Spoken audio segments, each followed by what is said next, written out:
गौरव अपने गांव से पहली बार इतनी लंबी ट्रेन यात्रा पर निकला था। स्टेशन पर खड़े खड़े वह बार बार जेब टटोल रहा था। टिकट है, मोबाइल है, पर्स है, सब ठीक है। माँ ने जाते समय उसके हाथ में छोटी सी भगवान की फोटो दी थी और कहा था, इसे हमेशा अपने पास रखना। उस फोटो को उसने अपने बैग के अंदर वाले चेन में सावधानी से रख दिया था। उसी बैग में उसके इंटरव्यू के सारे असली डॉक्यूमेंट्स थे। अगर वो खो जाते तो सिर्फ कागज़ नहीं, उसका सपना भी खो जाता। Sleeper coach, seat number 37, middle berth. Train चल पड़ी। खिड़की से गांव के खेत, कच्चे रास्ते और मिट्टी की खुशबू पीछे छूटती चली गई। जैसे ही वह अपनी सीट पर बैठा, सामने नीचे वाली बर्थ पर एक बुजुर्ग अंकल बैठे थे। सफ़ेद बाल, हल्की दाढ़ी, सलीकेदार कपड़े और चेहरे पर अपनापन। उन्होंने मुस्कुराकर पूछा, पहली बार अकेले सफ़र?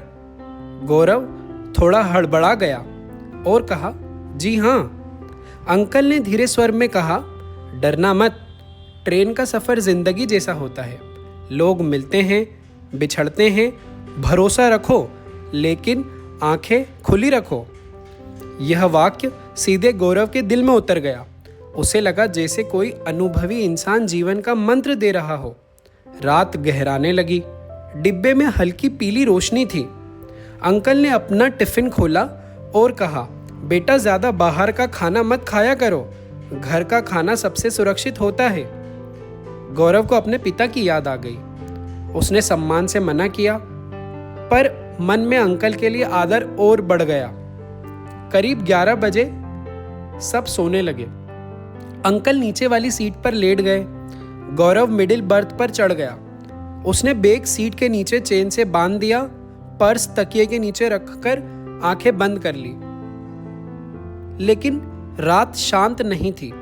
करीबन 1 बजे उसे हल्की सी आवाज सुनाई दी, जैसे कोई धातु से धातु रगड़ रहा हो। उसने आंखें खोली। नीचे हल्की सी मोबाइल की रोशनी चमक रही थी और अंकल जाग रहे थे। शायद पानी पी रहे होंगे, उसने खुद को समझाया और फिर आंखें बंद कर ली। कुछ मिनट बाद फिर वही आवाज़, और इस बार पहले से ज़्यादा साफ। उसका दिल धड़कने लगा। उसने धीरे से गर्दन झुकाकर नीचे झांका। अंकल सीट के नीचे झुके हुए थे। पहले तो लगा शायद अपना बैग देख रहे हों, लेकिन अगले ही पल उसे कुछ चमकता दिखा, और वो था छोटा सा कटर। उसकी सांस अटक गई। अंकल सावधानी से बैग की चेन पर कटर चला रहे थे। गौरव का दिमाग सुन्न हो गया। नहीं, ये नहीं हो सकता, उसने मन में सोचा। वही इंसान जो अभी जीवन की सीख दे रहा था, और अब? लेकिन उसने खुद को रोका। अगर वह अभी चिल्लाता तो अंकल भाग सकते थे या उसे उल्टा फंसा सकते थे। उसने मोबाइल साइलेंट पर किया, धीरे से वीडियो रिकॉर्डिंग चालू कर दी। मोबाइल को ऐसे लटकाया कि कैमरा नीचे की तरफ रहे। अचानक अंकल ने गर्दन उठाई। दोनों की आंखें मिली और सन्नाटा पसर गया। कुछ सेकंड जो मिनट जैसे लगे। फिर अंकल सामान्य आवाज में बोले, नींद नहीं आ रही बेटा? गौरव ने अपने डर को निगल लिया और कहा, जी पानी पीना था। अंकल मुस्कुराए और बोले, सो जाओ, रात लंबी है। उनकी मुस्कान अब वैसी नहीं लग रही थी। करीबन 20 मिनट बाद अंकल उठे। धीरे धीरे दूसरे डिब्बे की तरफ बढ़े। गौरव भी तुरंत नीचे उतरा और उसने अपना बैग चेक किया। चेन आधी कटी हुई थी, लेकिन शायद उसकी हलचल से अंकल काम पूरा नहीं कर पाए थे। अंदर सब कुछ सुरक्षित था। अब यह सिर्फ शक नहीं, यकीन था। वह चुपचाप अंकल के पीछे गया। अगले कोच में आधे लोग गहरी नींद में थे। अंकल एक सोते हुए यात्री के बैग के पास झुके हुए थे। इस बार उन्होंने चेन खोल ली थी और अंदर हाथ डाल रहे थे। गौरव का गुस्सा और डर अब साहस में बदल चुका था। वह आगे बढ़ा और पूरी ताकत से चिल्लाया, चोर, ये चोर है। पूरा डिब्बा हिल गया। लोग घबराकर उठ बैठे। अंकल एक पल के लिए जमे रहे, फिर तेजी से आगे की ओर भागे। उम्र के बावजूद उनकी चाल तेज थी, शायद यह उनका पहला मौका नहीं था। गौरव उनके पीछे दौड़ा। 2 यात्रियों ने सामने से रास्ता रोक लिया। अंकल घिर चुके थे। अंकल जोर से चिल्लाए और बोले, गलतफहमी है, मैं तो देख रहा था कि किसी के बैग खुला है। तभी गौरव ने मोबाइल उठाकर वीडियो दिखाया। स्पष्ट था, कटर, चेन और अंकल के हाथ। लोग स्तब्ध रह गए। अरे ये तो बड़े सज्जन लग रहे थे, हमें तो समझा रहे थे। ट्रेन अगले स्टेशन पर रुकी। आरपीएफ को बुलाया गया। तलाशी में अंकल के बैग से कई पर्स, मोबाइल और कटी हुई चेन के टुकड़े मिले। सच अब निर्विवाद था।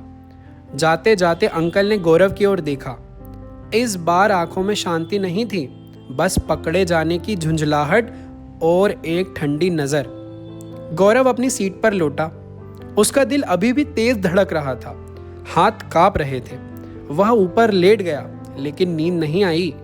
उसके दिमाग में वही वाक्य घूम रहा था, भरोसा रखो लेकिन आंखें खुली रखो। कितनी अजीब बात थी। सीख सही थी, लेकिन देने वाला गलत। सुबह जब ट्रेन शहर पहुंची, लोग उससे हाथ मिलाने लगे। एक यात्री बोला, अगर तुम नहीं जागते तो आधा डिब्बा साफ हो जाता। गौरव मुस्कुराया, लेकिन अंदर से वह अब बदल चुका था। अब वह पहले जैसा भोला नहीं था, लेकिन वह डरा हुआ भी नहीं था। प्लेटफॉर्म पर उतरते हुए उसने अपने बैग को कसकर पकड़ा। अंदर वही भगवान की फोटो थी। उसने उसे निकाला, हल्के से माथे पे लगाया। उसे समझ आ गया था, हर मुस्कुराता चेहरा भरोसे के लायक नहीं होता, हर मीठी बात सच्ची नहीं होती, और दुनिया में सबसे बड़ी सुरक्षा है जागरूकता। उस दिन ट्रेन ने उसे सिर्फ शहर नहीं पहुंचाया, उसने उसे यह सिखाया कि जिंदगी में भरोसा करो, लेकिन आंखें खुली रखकर।